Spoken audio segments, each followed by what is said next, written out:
We hadn't even driven it yet, not once. And we were sitting there signing purchase papers and putting a deposit down. This is the story of when my husband and I agreed to buy a brand new RV before we had ever put a key into an ignition of an RV, before we knew how to hook up the water, before we had a single booking, before we even fully understood a platform to rent this thing out. And this isn't your typical RV. This is like your full on tour bus, sports team, musicians kind of class A RV. The thing was a beast. I think it was like 30 feet long, if I remember correctly.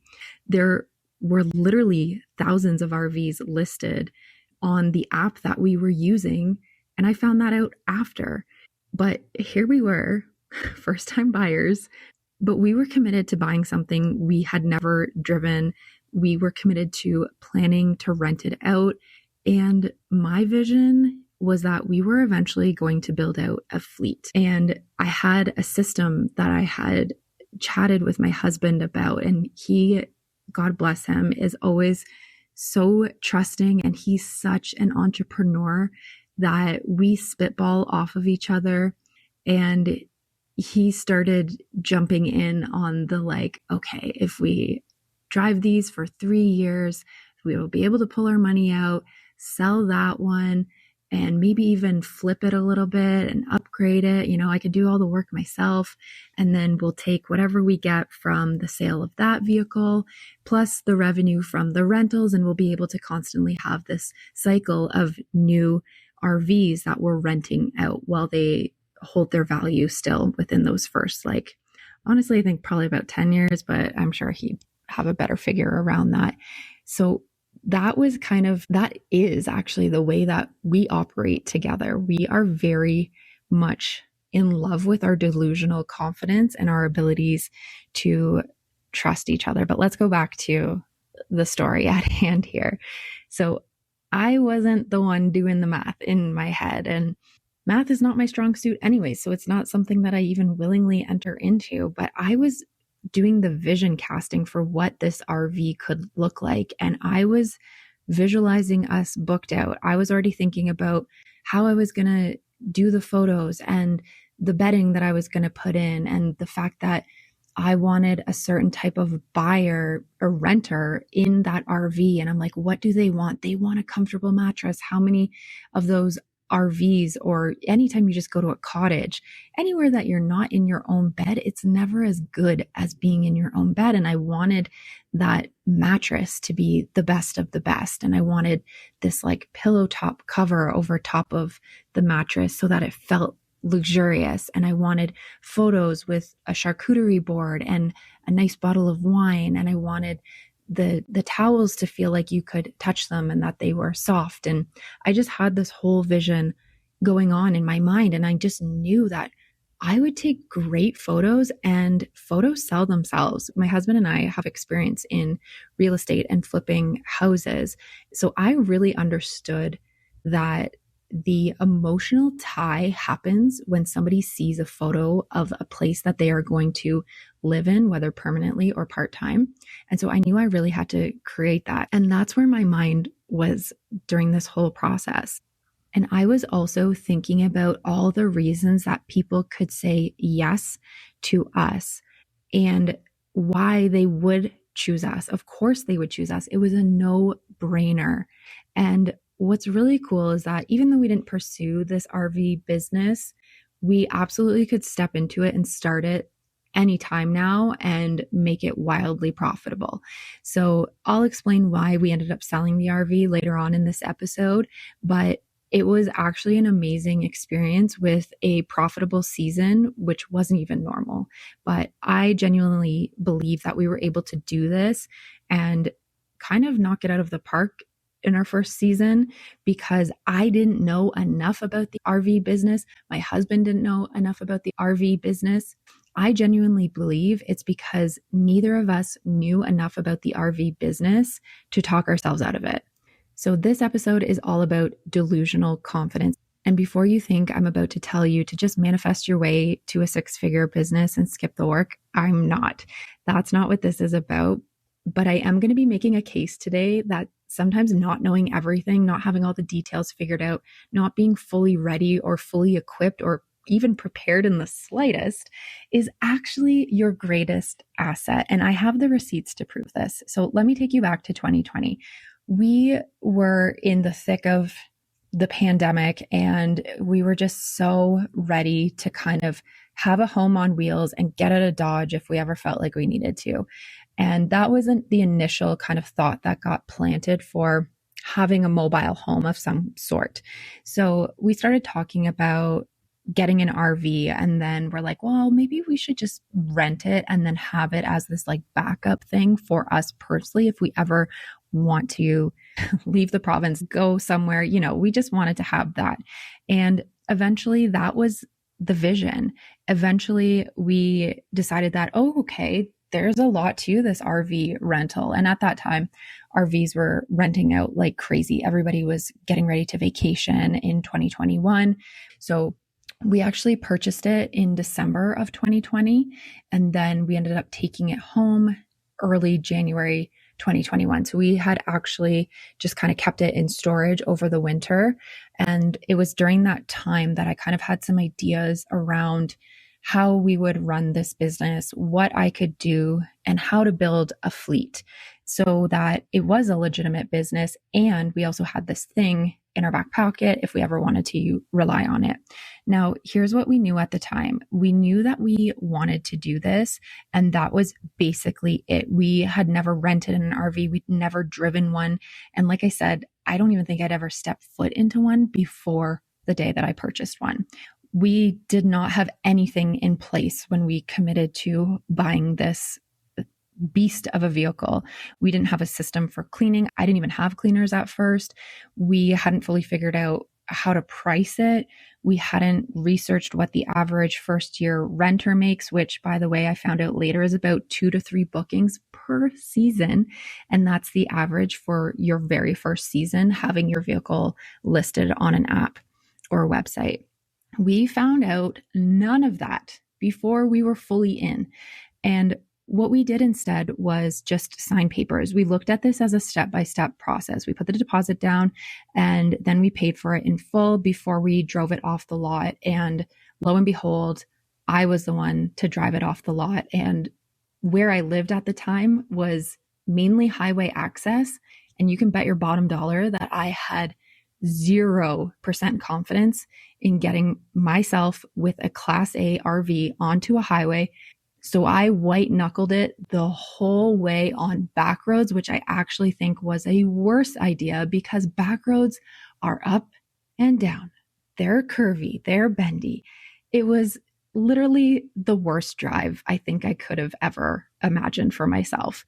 But my excitement about where this business could go genuinely prevented me from going too deep into the logistics. And I want you to hear that not as a flaw in me or like a bad judge of character, which could be argued fair, but as a feature, because here's what happened next. I did go all in on the listing. I got amazing photos. I staged it as if I was selling a home as a stager, as if I had any business knowing how to set a place setting and style food. Well, I guess I did a little bit of that in my nutrition days, but still, I was just focused on the fact that I needed to take great photos better than anyone else in the market. I wrote copy that gave people an actual reason to book with us. I told people that there was a pillow top thing on the mattress so that it would feel like they were in their own bed at home.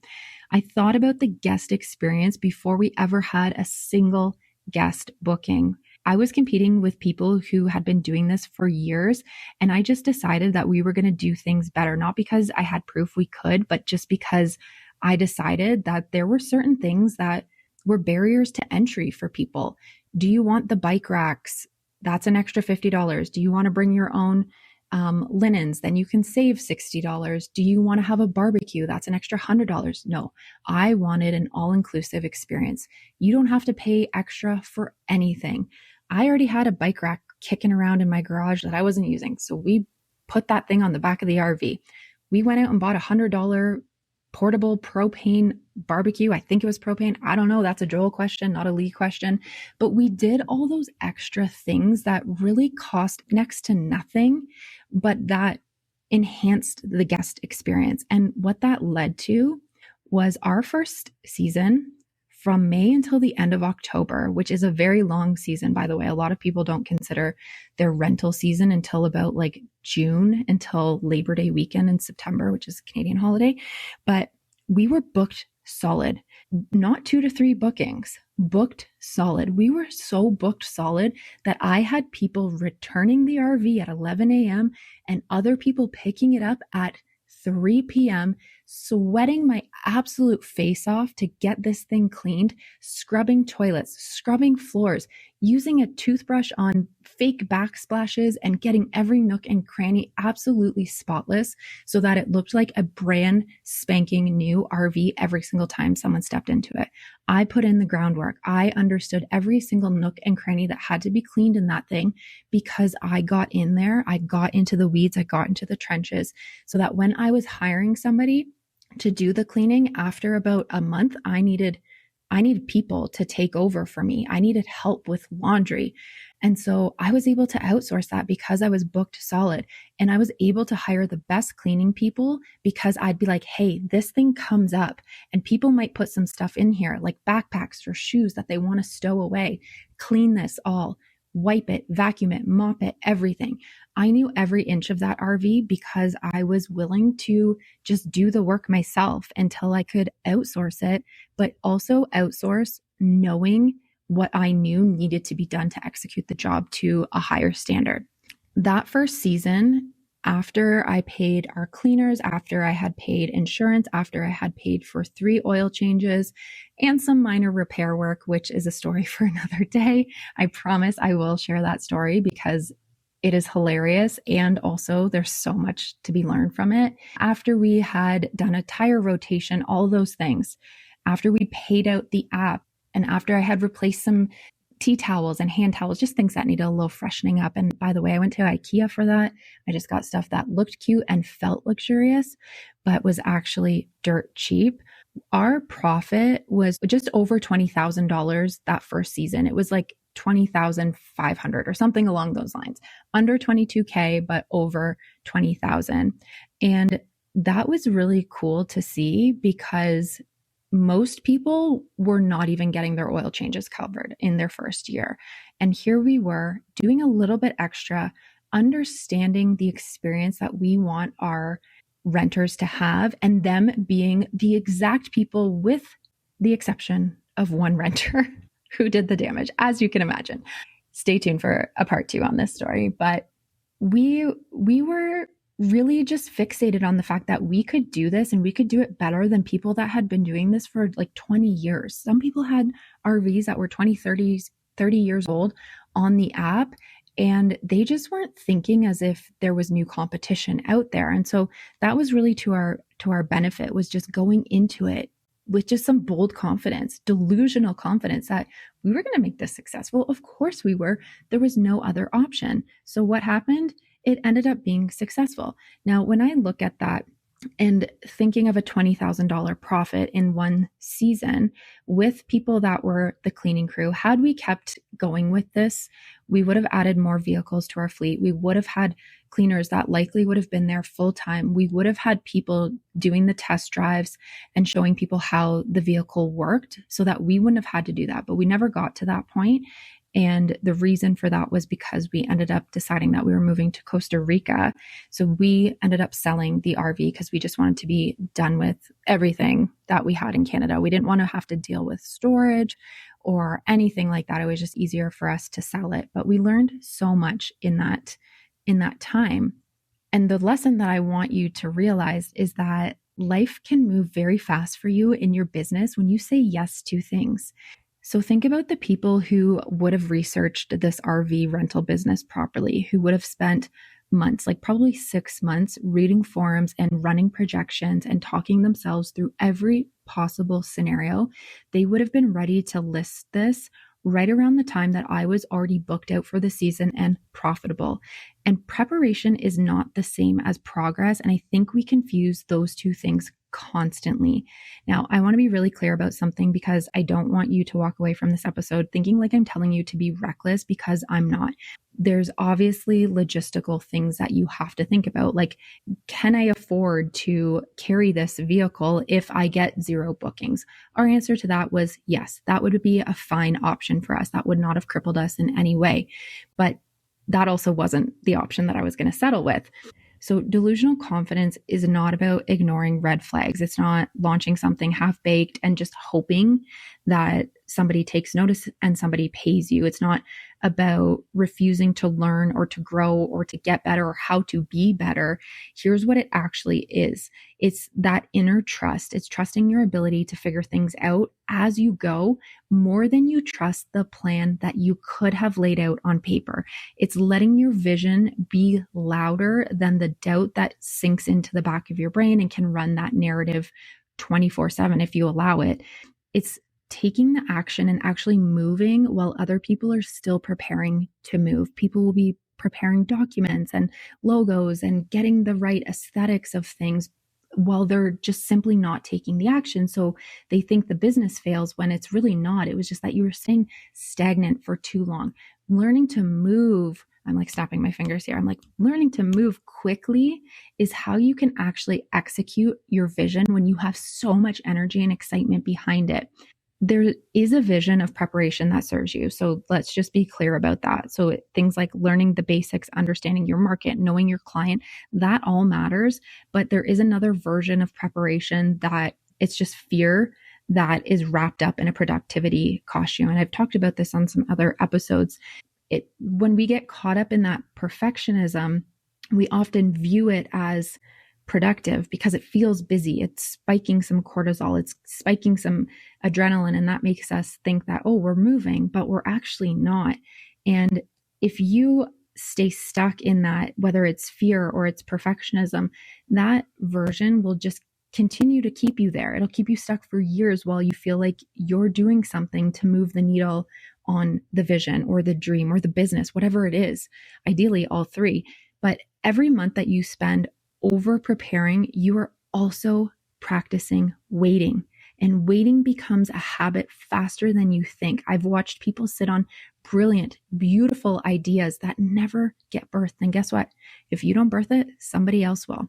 So the goal is never about knowing everything. The goal is not about knowing enough to even get started. It's how to trust yourself to handle what comes next. And this is where Joel and I really lean on each other.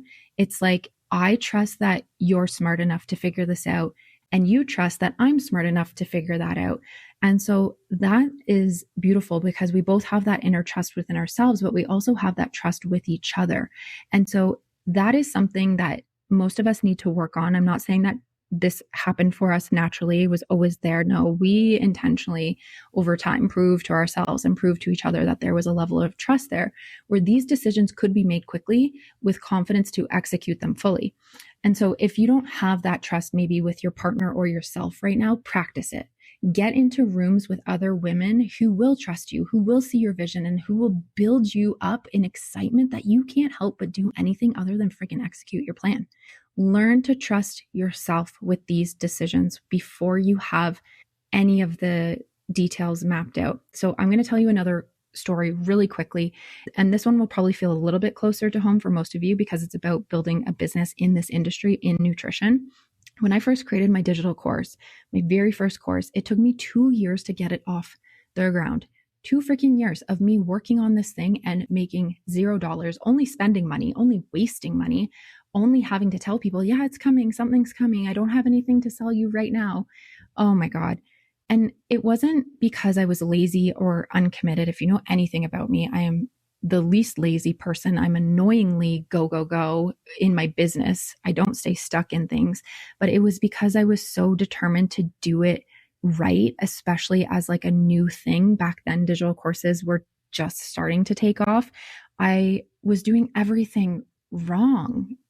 Despite trying to do it all right, I was memorizing scripts because I was doing forward-facing video content. Yeah, I was literally getting ready, doing my makeup, and basically setting up as if it was a studio production because in a way it kind of was. I didn't have the foresight at the time to realize that, you know what, a digital course could just be audio and slides. And that's what I teach my clients today. I'm like, please do not do anything with your face on it other than a high welcome video that is over in 30 seconds, because the time it takes you to edit an actual video of yourself, memorize a script, get your hair done, get the lighting right. Oh my God, what a waste of time. What a way to burn money. But after 2 years, it did work. I got it done. But here's what I didn't know at the time. And this is what I wish somebody had been able to tell me. So I spent 2 years trying to build something that looked a certain way when the vision my clients actually needed was so much simpler than I ever let myself believe. Done would have served them so much better and so much faster than it being perfect and me feeling like I needed a studio production that was straight out of Hollywood. And now I watch my clients do the exact same thing in different ways, in various ways. They have a course idea that sits in a Google Doc or in a notes app on their phone. They have a program they've been sketching out for months or constantly changing, or maybe I should go in this direction, maybe I should go in that direction. They have an offer that they know people need, and they keep pushing the launch date because they believe the curriculum isn't tight enough, or the branding isn't quite right, or the tech isn't fully figured out. Or they just want one more testimonial first or a case study. They just want to take one more training or certification before they feel qualified enough to teach the thing. And I literally love them so much because I understand that feeling and I've been there in the past, but I just want to shake them. I'm like, the world needs what you have to say, and they needed it yesterday. Put out the thing. The version you launch at 40% ready is still more valuable than the version that lives in your head at 100%. Listen to that again. The version you launch at 40% ready is still more valuable than the version that lives in your head at 100%. Because unfortunately, the one that lives in your head stops with one person, and that is you. It never gets out to the world. So I want to give you something really practical to take away from this. So let me introduce you to what I call the 40% rule. If you are sitting at 40% ready, you are ready enough. You're ready enough. 40%. What did she say? Yeah, she just said 40%. Some of you are sweating right now, and that's okay. Number one, the other 60% only reveals itself through execution. You have to get in there and get going. It's like me scrubbing under the stowaway seats in my RV. That is the execution. You cannot plan your way to the problems you haven't hit yet. The market will teach you things that no amount of preparation ever could. The questions that your clients ask in week 2 of your program will reshape your entire curriculum, but only if you launch the program. The feedback that you get on your first offer will make your second one so much sharper, and you'll know how to position it. But you have to have the first one out there. You'll never get data without a launch. And without the data, you're just guessing in what you assume is a very organized and cohesive way, when really it's just stagnation. Okay, number 2, your 40% is somebody else's 100%. I need you to actually sit with this because you know this, and I know you know this. I've been a holistic nutritionist in practice. I work with holistic nutritionists in practice. I talk to them all the time. The person you are trying to help does not need the polished, perfected, fully produced version of your offer. What they need is the version that solves their problem as quickly as possible. And you already have that. You know how to get them there. You've been sitting on your expertise, your experience, and insight that someone in your audience would pay for right now. Today, somebody is ready to buy your offer if you have it available. So you're not behind in anything, but you are overthinking it. Okay, number 3, confidence compounds through action, not preparation. Every single time you launch before you feel ready, guess what? You physically survive it. I tell this to my Costa Rican street dog every time he's shaking like a leaf the second it starts to rain. I'm like, buddy, I wish you understood English, and I wish my Spanish was strong enough that I could get this across to you, but you have survived 100% of the storms that you have gone through, you've lived through, and he lived outside. So his risk of not surviving is higher, but he had a 100% survival track record. And guess what? You are going to survive your launch as well too. A moment that you can look back at and say, I did that and it worked out. Those reference points are worth way more than any strategy document you could ever create or write. Because when the next scary launch comes, and trust me, it will. I've never not launched something without a little bit of apprehension.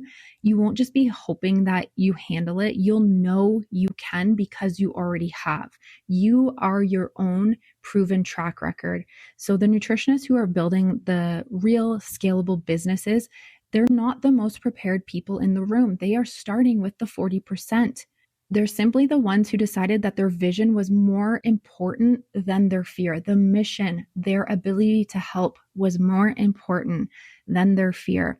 So here's where I want this to land for you. I'm not telling you to be reckless. I'm simply telling you to stop mistaking preparation for progress. There's a version of you that's already been ready to launch for a long time, maybe years, maybe like me with my first course, it's years. Maybe you just keep moving the finish line. You keep finding one more thing to fix, one more thing to learn, one more reason it's not quite the right time. And meanwhile, someone with less experience, with less compassion, with less knowledge, talent, somebody that doesn't give a care in the world about their copy is out there launching. They're doing it in an imperfect, messy way with way more confidence than the situation probably calls for. But guess what? She's building something. And that's amazing. And that could be you too. It should be you. You did not get certified, build a practice, show up for your clients for years, and develop the expertise that you have just to keep it locked behind a launch date that never comes. So if you have something that you're sitting on, whether it's an offer, a program, a digital course, a business model that you know could actually scale, and you're not sure what's in the way, I want you to do one thing after this episode. Click the link in the show notes where it says take the Empire Gap Assessment. This is a free quiz that I built specifically for nutritionists who know they should be further along than they are or want to be in a specific place and aren't exactly sure how to get there. This is going to walk you through 5 key areas in your business and show you exactly where the gap is between where you are right now and where you're trying to go. It's not generic. It's not a quiz that spits out like a vague personality type that you're like, what? It's a real diagnostic that gives you some real clarity for your business. So like I said, the link is in the show notes. It'll take you a few minutes to go through and it will tell you more about what's actually holding you back than 6 months of planning ever will. So go take it, then come back and tell me what you found through the DMs on Instagram. All right, that's it for this episode. I'll see you back here next week for another one.